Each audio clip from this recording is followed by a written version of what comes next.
자, 오늘은 고래의 진화, Whale Evolution, the most clear and definitive case for evolution.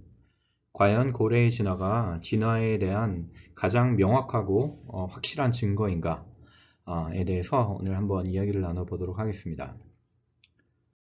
자, 보통 우리가 박물관이나 이런 곳에 가면은 진화론에 따르면 육지에 있던 포유류가 약 2억 2천만 년 전에 파충류로부터 진화했고 약 5천만 년 전에 육지의 포유류 중에 하나가 물로 다시 돌아가서 이제 고래가 되었다라는 게 이제 현재 진화론에 따른 그런 이야기인데 그래서 하이에나 같은 동물 혹은 뭐 다른 하마 같은 동물 여러 육지 동물 캔디딧이 있는데 그 중에 하나가 서서히 앞다리가 짧아지고 이제 뒷다리가 짧아지고 이제 없어지고 이렇게 밑으로 내려오면서 제 꼬리가 여기 이제 이런 모양으로 바뀌는 예,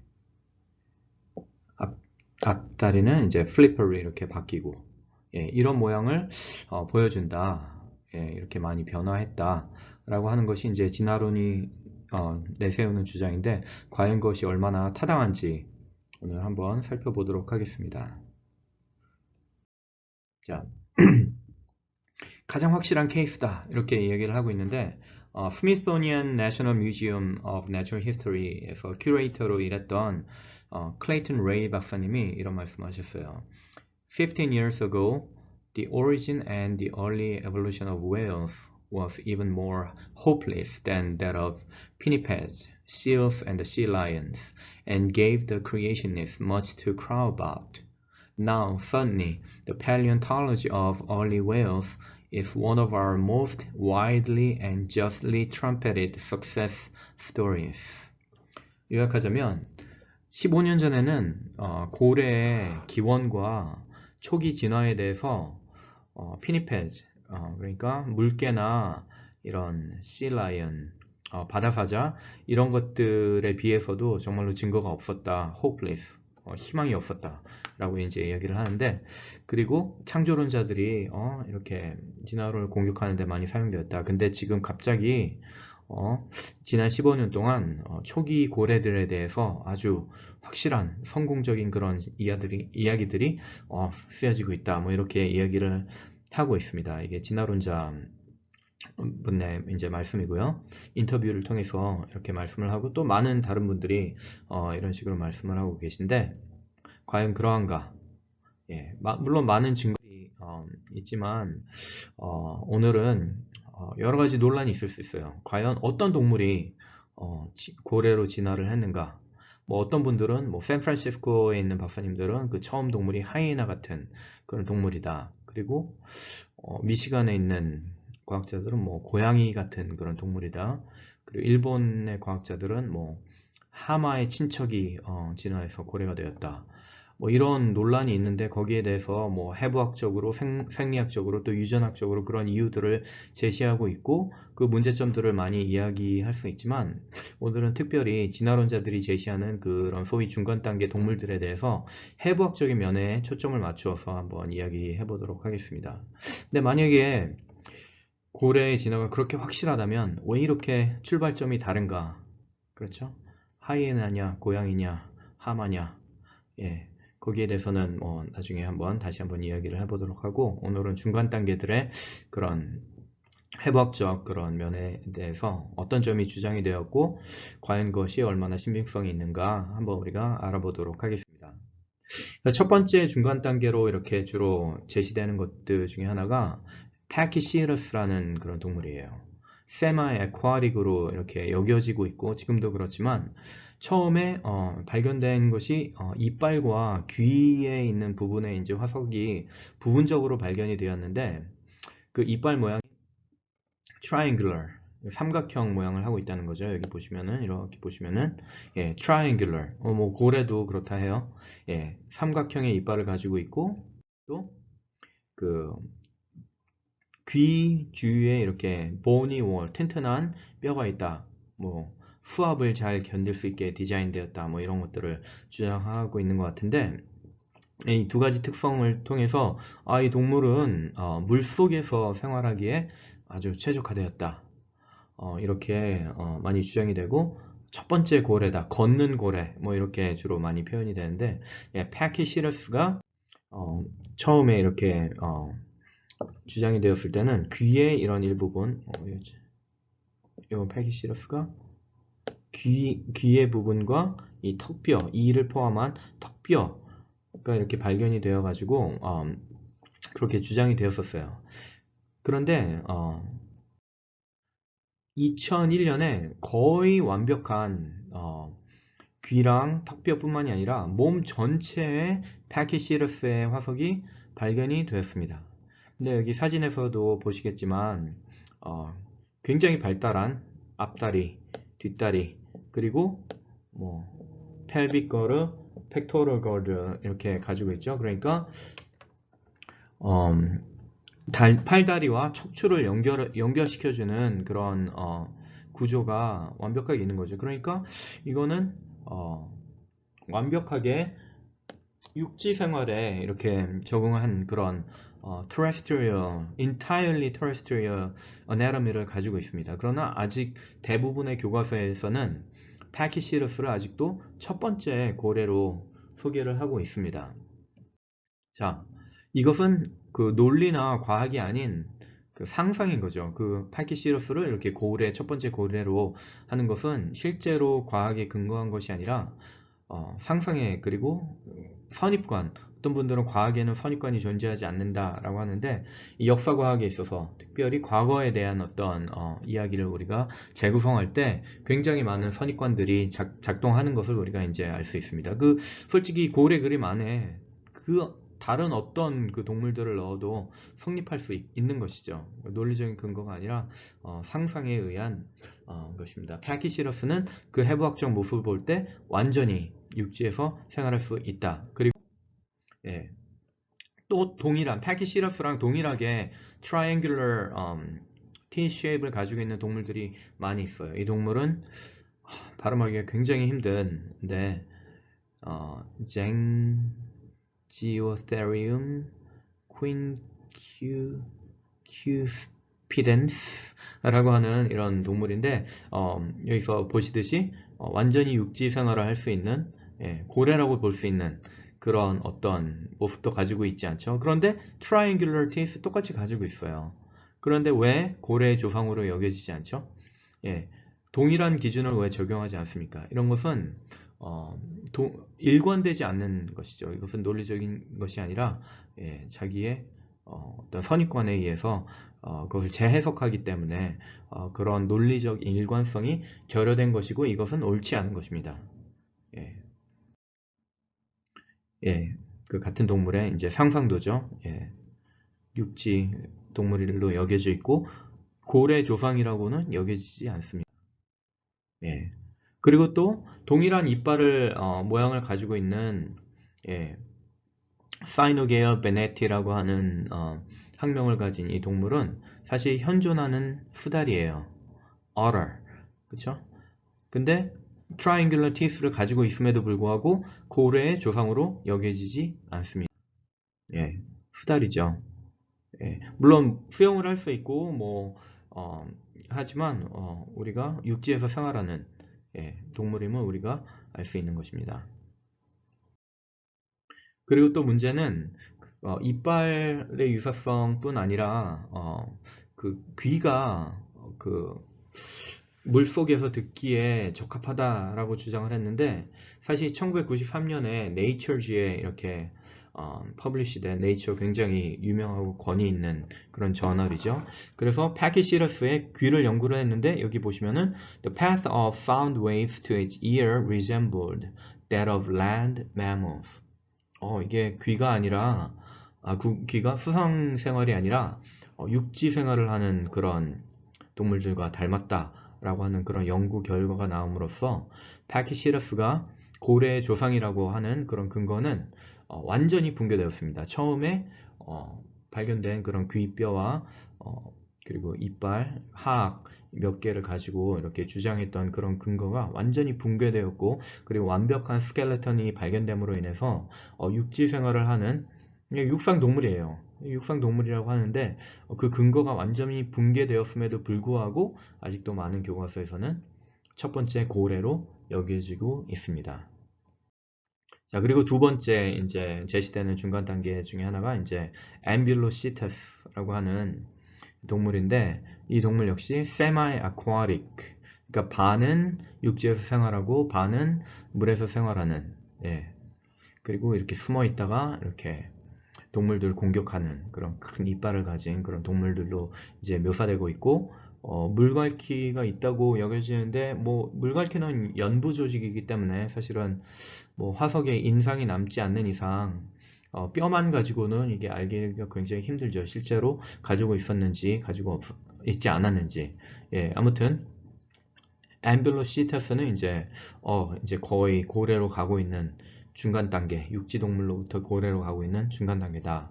이렇게 주장이 되고 있는데, 이게 1992년, 예, 그러니까 지난 20여 년, 10몇 년, 18년, 19년 뭐 이전에 이제 발견이 되는 거죠. 예.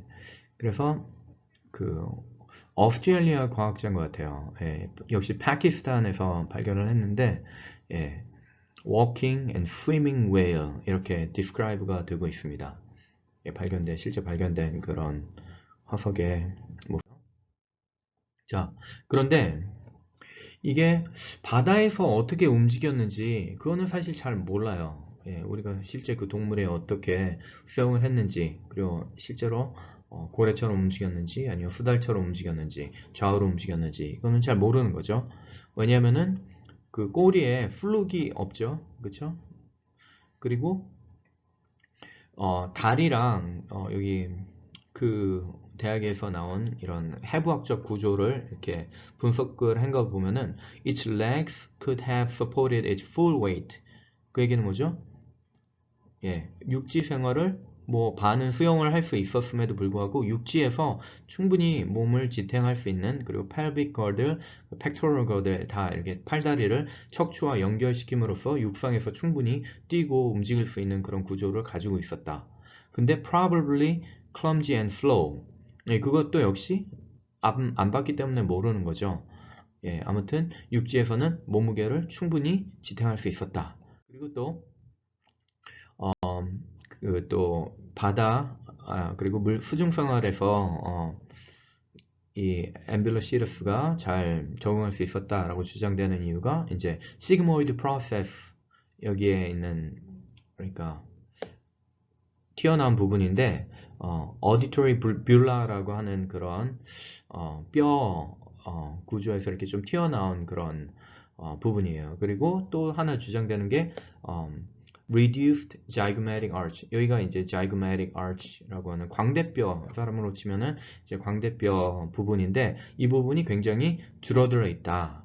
그렇기 때문에 이제 고래로 되고 있는 중간 단계 변하는 과정이다. 이렇게 많이 주장을 하는데, 또 역시 예, 이중잣대를 제시하고 있습니다. 왜냐하면은 메소 메소니치즈라고 하는 이 동물들, 중간 사이즈도 있고 굉장히 큰 사이즈도 있는 이제 멸종된 육식 지행 동물인데, 유제류죠. 이들 역시 어디토리 블라에서 시그모이드 프로세스가 고래랑 좀 비슷한 면이 있어요. 그리고 또 여기 사진에서 보이듯이 광대뼈가 reduced, 네, reduced zygomatic arch를 가지고 있어요. 똑같아요.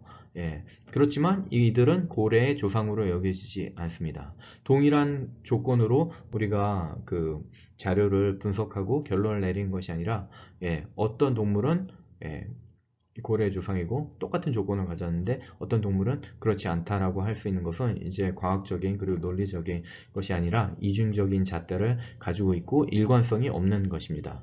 과학은 일관성이 있어야 돼요. 자료를 보면은 자료를 그대로 있는 그대로 해석을 해야지, 어떤 거는 내 맘대로 해석하고 어떤 거는 네, 그렇지 않다고 해석하면은 안 되는 것이죠. 그리고 또 이제 Dr. Phil Gingrich가 University of Michigan에 있는 paleontology가 이렇게 얘기를 했어요. Ambulocetus has its eyes raised up on top of its head in a very strange way. 어떻게 보면은 악어처럼 눈이 굉장히 위에 달려 있어요.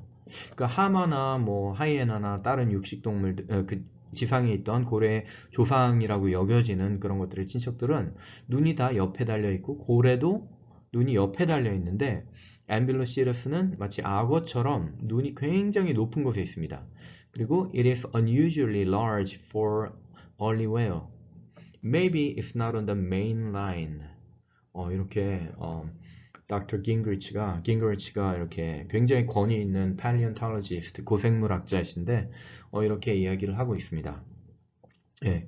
근데 사실 메인 라인에 없다. 이거는 branch off다. 사실 모든 지금까지 제시된 중간 단계들은 다 그렇게 얘기되고 있어요. 인간의 진화도 마찬가지예요. 침팬지도 인간의 조상이 아니라 커진이다. 루시, 아스트랄로피테쿠스 아프렌시스도 마찬가지로 direct ancestor 아니다, branch다. 다 branch예요. 예, 실제로 직접적인 조상, 어떤 개체, 어떤 동물로부터 우리가 진화했는지 direct 라인을 연결할 수 있는 confident하게 그렇게 보여지는 것들은 아무것도 없습니다. 우리가 차차 제가 인간의 진화에서도 다루었지만 예, 그런 것들을 우리가 경향적으로 볼 수 있는 것입니다. 예, 앞으로 또 얘기를 할 거고요. 예, 그 다음에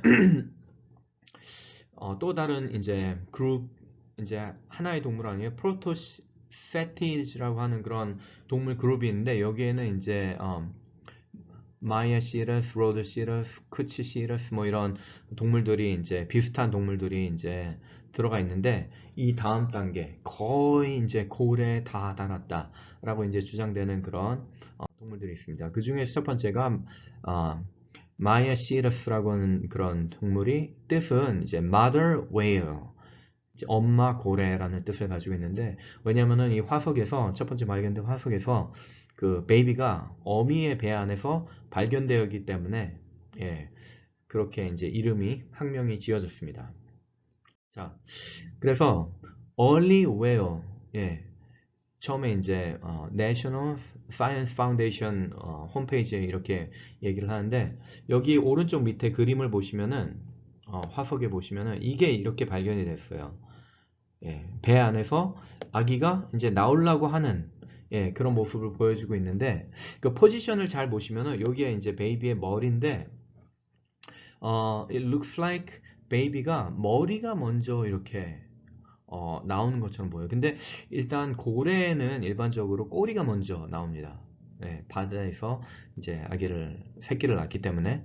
그래서 마야 시러스를 우리가 본 적은 없지만 이 포지션만으로 유추해 보면은 육지에서 낳은 것 같다. 그러니까 육상 생활을 했다는 것을 우리가 알 수 있는 것이죠. 그래서 여기에서도 early whale이라고 얘기는 하고 있지만 gave birth on land, 땅에서 아가를 낳았다, 새끼를 낳았다. 그리고 여기에 보시면 또 잘 발달된 pectoral and pelvic girdle, 그러니까 어깨뼈랑 그리고 골반뼈를 가지고 있습니다. 이거는 팔다리를 다 척추와 완전히 연결시킴으로써 육지에서 이제 몸을 지탱할 수 있는, 그래서 육상 생활을 할 수 있는 그런 구조를 가지고 있고 또 한 가지는 아기를 낳을 때 새끼를 낳을 때 예, 다른 육상 동물처럼 이렇게 머리가 먼저 나오는 그런 포지션을 가지고 있다는 것을 봤을 때 이거는 수생하는 것이 아니라 육지 생활을 했다는 것들을 우리가 유추할 수 있겠고요.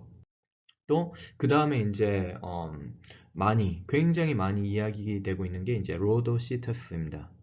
예, 지금은 이제 처음에는 고래 같은 꼬리를 가지고 있죠. 여기 뒤에 보면은 예, 플루크라고 하는데 어디 있지?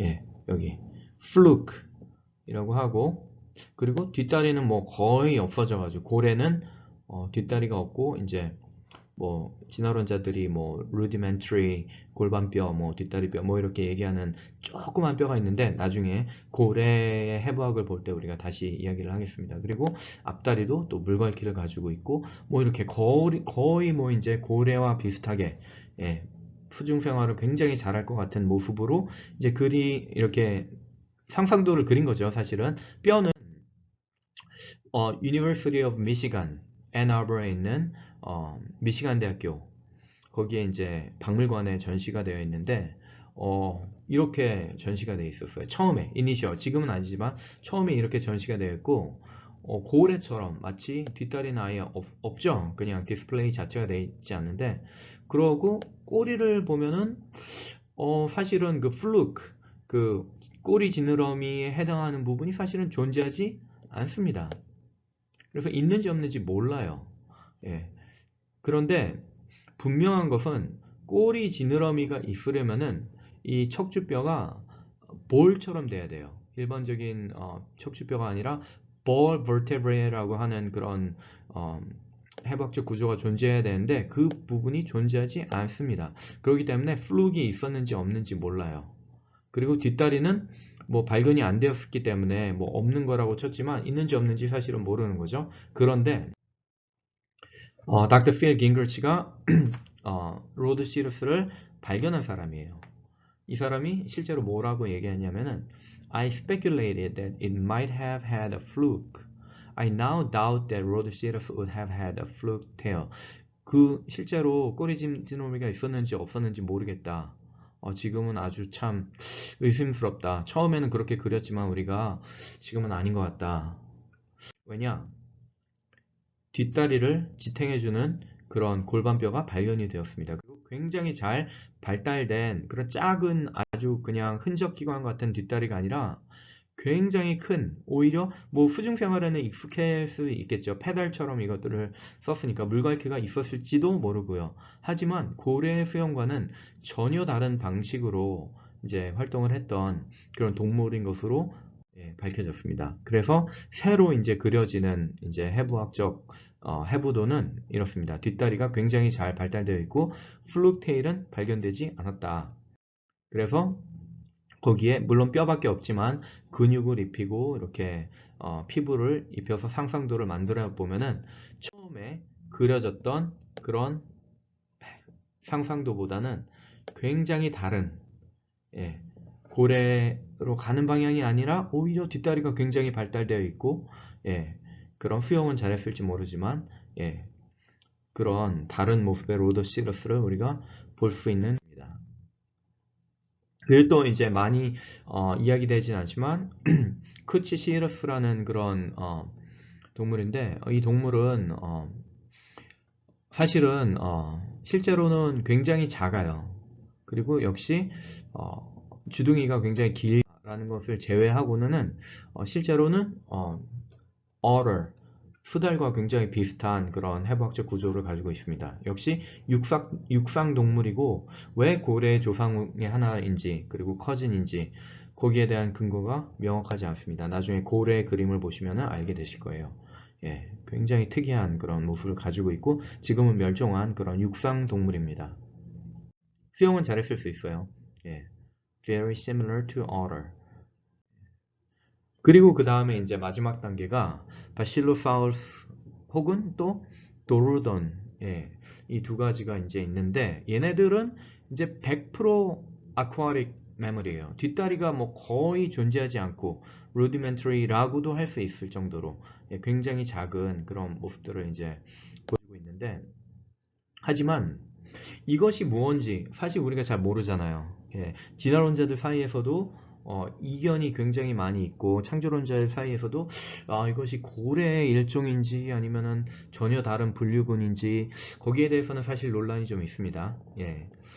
그런데 창조론자나 진화론자들 사이에 이견이 없는 부분이 있어요. 그거는 얘네들은 그냥 수중 생활을 했다는 거예요. 뒷다리가 없으니까 거의. 그런데 바버라 스타이라고 하는 진화론자는 이렇게 얘기를 하고 있습니다. The serpentine, 뱀과 같은 모양, form of the body, and the peculiar, 아주 특이한 serrated cheek teeth, 어금니는 make it plain that these Archaeocides could not possibly have been ancestral to any of the modern whales. 역시 말하고 있어요. 너무 특화된 부분이 많기 때문에 지금 현존하는 고래와는 너무나도 다른 특화된 부분들이 많기 때문에 몸의 형태부터 시작을 해서 조상일 수 없다라고 이야기를 하고 있습니다. 또 Bacillosaurus existed at a time when baleen-bearing mysticetes are known to have existed, and echolocating odontocetes are presumed to have existed. 무슨 얘기냐? Dr. Lawrence Barnes라는 로스앤젤레스에 있는 내셔널 히스토리 뮤지엄에 있는 고래 전문가가 이렇게 말을 했는데 바실로사우루스 그리고 도로돈 도로돈은 사실은 바실로사우루스랑 거의 비슷하고 조금해서 많은 사람들이 이거는 다른 종이 아니라 베이비 바실로사우루스가 아닌가 이렇게 이야기를 하고 있습니다만은 아무튼 동시대에 존재했다는 거예요. 예. 해부학적 구조도 마찬가지고 지층, 발견되는 층, 우리 창조론자들은 물론 그 지층이 연대를 측정해 주는 것이 아니라 노아의 홍수 때 급격하게 격변적으로 형성되었다고 믿기는 하지만 그럼에도 불구하고 진화론적인 연대가 맞다고 그것을 가정한다 하더라도 바실로사우루스는 고래 그리고 특화된 고래들 특히 에콜로케이팅이라는 것은 그 돌고래나 이런 박쥐나 이런 것들이 이제 초음파라고 그러나? 예, 그런 걸 쏴가지고, 다른 먹이나 그런 위치나 그런 것들을 다 이제 인식을 하잖아요. 눈을 감고도 이렇게 박쥐가 날아가는 거를 이렇게 보셨을 텐데, 예, 그것이 굉장히, 레이더도 있어야 되고, 그것을 쏘는, 에코를 쏘는 그런 기관도 있어야 되고, 그거를 또 리시버하는 안테나 같은 부분도 있어야 되고, 굉장히 복잡한 기계가 또 저절로 생겨야 되는데 진화가 맞다면 그런 복잡한 기관을 가지고 있는 그런 고래와 동시대에 존재했다는 거예요. 같은 지층에서 발견이 됐다는 거예요. 그리고 또 지층에 대해서 이야기를 하자면 또 하마랑 비슷한 그런 동물들이 육상 동물들이 이런 바실로사우루스나 일반적인 고래의 조상이라고는 하지만 실제로 하마 같은 것들은 훨씬 더 위에 지층의 윗부분에 존재를 합니다. 그러니까 진화론적 이야기랑 지층의 그런 화석 발견 순서는 맞지 않습니다. 진화론자들은 그것을 잘못되게 주장을 하고 있는 거예요. 예, 실제로는 맞지 않습니다. 구체적으로 하나하나씩 살펴보면 아무튼 바실로사우루스의 그런 해부학적 구조를 보면은 여기 보시면은 굉장히 작은 흔적기관처럼 남아있는 그런 뒷다리 그리고 도로돈도 아까 말씀드렸지만 굉장히 비슷하죠. 구조가 serpentine. 그런데 고래 역시 여기 흔적기관처럼 가지고 있는 옛날에는 rudimentary vestigial hip bone이라고 얘기를 했어요. 그래서 진화론자들이 이거 봐라 퇴화하고 있다. 근데 사실은 퇴화는 진화의 증거가 아니라 퇴화의 증거죠. 예, 진화가 되려면 박테리아 같은 단세포 동물이 인간으로 변하려면 굉장히 많은 새로운 구조들이 추가가 되어야 되는데 있던 구조가 이렇게 없어지는 것은 사실은 진화의 증거가 아니라 퇴보의 증거입니다. 아무튼 뭐 퇴보의 증거도 진화의 증거다라고 또 이야기를 하는데 말 같지도 않은 말이고요. 아무튼 이런 vestigial organ이라고 얘기를 했었는데 2014년에 Journal Evolution에서는 이 기관이 이 뼈가 흔적 기관이 아니라 아무런 의미 없는 그런 기관이 아니라 교미를 할 때 굉장히 중요한 역할을 감당하고 있다고 reproductive organ을 이렇게 앵커링 해주는 그런 다리가 아니라 다리를 앵커를 하는 것이 아니라 reproductory organ을 앵커하기 위한 그런 굉장히 중요한 역할을 감당하고 있다. 그래서 이거는 의미 없는 흔적 기관이 아니라 굉장히 의미 있는 기관이다. 실제로 사용이 되고 있다라고 하는 것이 밝혀졌습니다. 진화론자들이 가정하는 이런 것들이 굉장히 많이 틀린 것을 우리가 유전학에서도 정크 DNA에 대해서 많이 아실 텐데 99%의 단백질을 전사하지 않는 그런 DNA는 진화론적인 이런 쓰레기다. 그래서 정크 DNA라고 불렀잖아요. 그러나 그런 기능을 모른다고 해서 그것이 정크거나 루디멘터리라고 할 수 없는 것입니다. 실제로 그런 잘못된 그런 가정에 의해서 인간 같은 경우에는 뭐 parathyroid gland나 뭐 이런 것들 그리고 뭐 맹장 이런 거 있죠. 이런 것들 다 rudimentary라고 불렀었는데 실제로는 기능을 그 당시에 몰랐지만 지금은 우리가 다 기능이 다 밝혀지고 있습니다. 그리고 정크 DNA라고 불렸던 것들도 사실은 조절 기능을 하는 그런 DNA라는 것들이 점차 밝혀지고 있기 때문에 우리가 의미 없는 부분이 없어요. 예, 그 얘기는 뭐냐? chance 그런 뮤테이션이나 또 내추럴 셀렉션을 통해서 걸러지고 쓰레기가 몸에 쌓여야 되는데 그런 것이 아니라 전 부분이 디자인되어 있는 것처럼 보이고 그리고 전 몸의 구조가 기능을 하고 있다면 그것은 진화의 증거가 아니라 완전히 계획된 그런 디자인의 증거, 설계의 증거라고 할 수 있을 것입니다. 예, 아무튼 고래 어, 그 rudimentary 뭐 힙본이라고 부르는 것은 그렇고 그리고 또 이 한두 군데가 아니에요. 이거는 이제 수염고래라고 하는 그런 고래들인데 이빨고래가 아니라 수염고래들은 베일린이라고 하는 이런 구조들을 또 가지고 있습니다. 예, 혹시 못 보셨을 분들을 위해서 이렇게 해부학적 구조도를 이렇게 보면은 여기가 maxillary 이게 이제 상악이죠. 상악이 있고 상악에 붙어 있어요. 이 베일린이 이렇게 딱 줄 서서 이렇게 붙어 있고 이 끝에 이제 깃털처럼 이렇게 붙어 있는데 저도 하나 있습니다. 여기 옥션을 통해서 하나 샀는데 어, 나중에 기회가 되면 또 보여드리겠습니다. 그래서 이 구조는 다른 어떤 동물도 가지고 있지 않은 굉장히 독특한 구조입니다. 예, 그래서 이렇게 플랑크톤이나 새우 같은 것들을 이렇게 걸러서 이렇게 먹을 수 있는 그런 구조를 가지고 있는데 굉장히 특이하고 특수한 구조를 가지고 있어요. 그런데 이 베일린이라고 하는 인디비주얼 베일린을 보면 하나를 딱 뜯어 보면은 이런 모양을 가지고 있어요. 그런데 이런 구조가 도대체 어떤 구조로부터 서서히 변해서 생겼는지 예, 거기에 대해서는 아무도 이야기를 하지 않고 설명하기가 굉장히 곤란합니다. 그러니까 예, 베일린의 진화에 대해서는 전혀 이야기를 하지도 않고 어, 교과서에도 없는 것이죠. 설명이 안 되니까. 그래서 어, 여러 가지 이제 이야기를 해야 되는데 어, 이제 육상 동물을 고래로 바꾸기 위해서는 물론 해부학적으로도 좀 이야기를 했지만 생리학적으로도 그렇고 그 유전학적으로도 그렇고 굉장히 많은 구조랑 그 기능들이 변해야 합니다. 그것을 이제 우리가 한번 마지막으로 이제 정리를 해보면 첫 번째는 블로우홀 콧구멍이 육상 동물들은 대부분 앞에 있는데 고래는 다들 아시다시피 뒤통수에 있어요.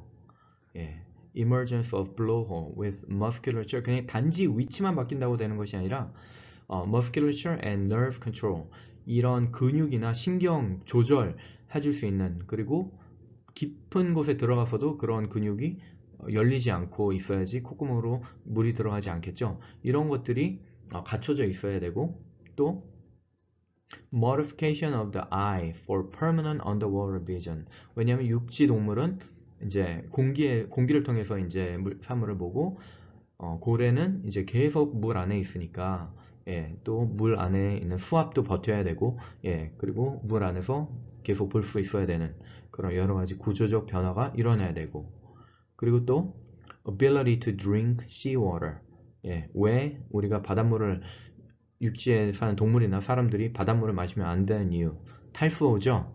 예, forelimbs transforming into flippers. 앞다리가 그 앞 지느러미처럼 이렇게 변화해야 되죠. 예, 그런데 아까 우리가 살펴봤지만 거의 마지막 단계 로드시러스나 이런 육지 동물들은 완벽한 앞다리를 가지고 있고 그리고 수중 생활을 하는 그런 바실로사우루스나 고래들은 완벽한 플리퍼를 가지고 있어요. 서서히 변하는 단계가 존재하지 않습니다.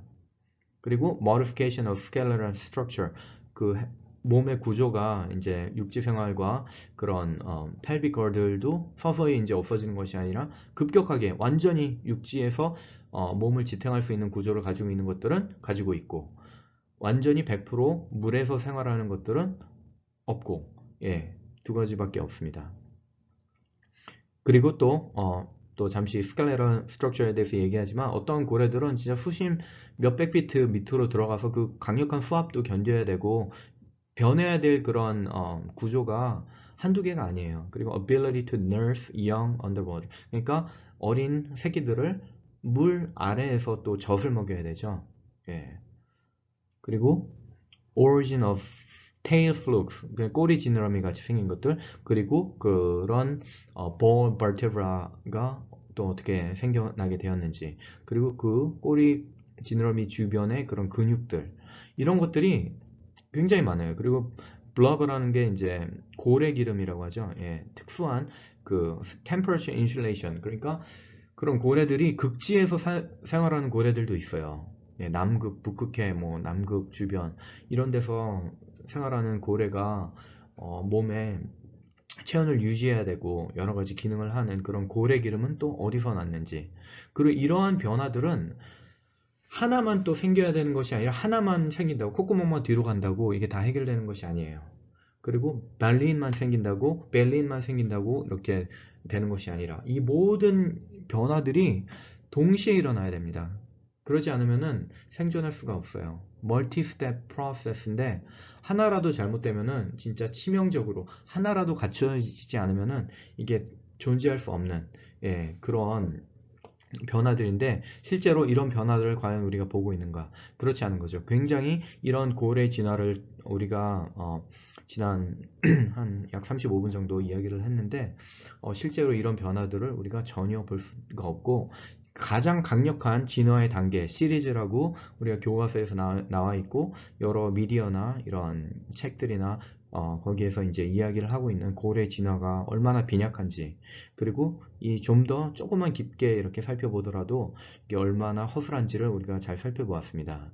이제 앞으로 이제 다른 동물들의 시리즈나 중간 단계라고 여겨지는 것들, 물고기에서 육상으로 올라오는 것들, 인간의 진화는 제가 다뤘습니다. 다른 비디오 한번 보시기 바라고, 그리고 새들의 진화, 뭐 박쥐의 진화, 이런 것들도 하나하나 살펴보도록 하겠습니다. 그래서 이 모든 것들을 살펴볼 때 격까지 실제로 직통 조상은 살펴볼 수 없어요. 진화론자들도 인정을 해요. 곁가지라고 이야기를 합니다. 예, 그 이유가 있죠. 그래서 우리가 비교를 했을 때 이 위의 그림은 진화론이 맞다면 공통조상으로부터 서서히 이렇게 분할을 하더라도, 그쵸? 이 직통조상이 있어야 되잖아요. 이 공통조상, 여러 수백, 수천, 수만, 예, 수백만 마리의 공통조상, 확실한 공통조상이라고 여겨질 수 있는 것들이 발견돼야 되는데, 실제로는 그들이 인정하듯이 곁가지밖에 없는 거예요. 왜냐? 우리는 과거에 대한 성경의 진술, 하나님께서 이 모든 만물과 동물들을 창조하셨을 때 어떻게 창조하셨냐고 말씀하셨냐면 종류대로 창조하셨다고, 성경 말씀은 창세기 1장, 창세기 성경의 가장 첫 번째 페이지에서 그렇게 말씀하고 계십니다. 그리고 우리가 실제 증거들을 발견했을 때 우리가 실제 하나님의 말씀과 일치하고 있다는 것을 우리가 알게 되는 것입니다. 예, 예, 지금까지 지루하지만 좀 이렇게 잘 들어주셔서 감사하고 이만 오늘 강의는 마치도록 하겠습니다. 감사합니다.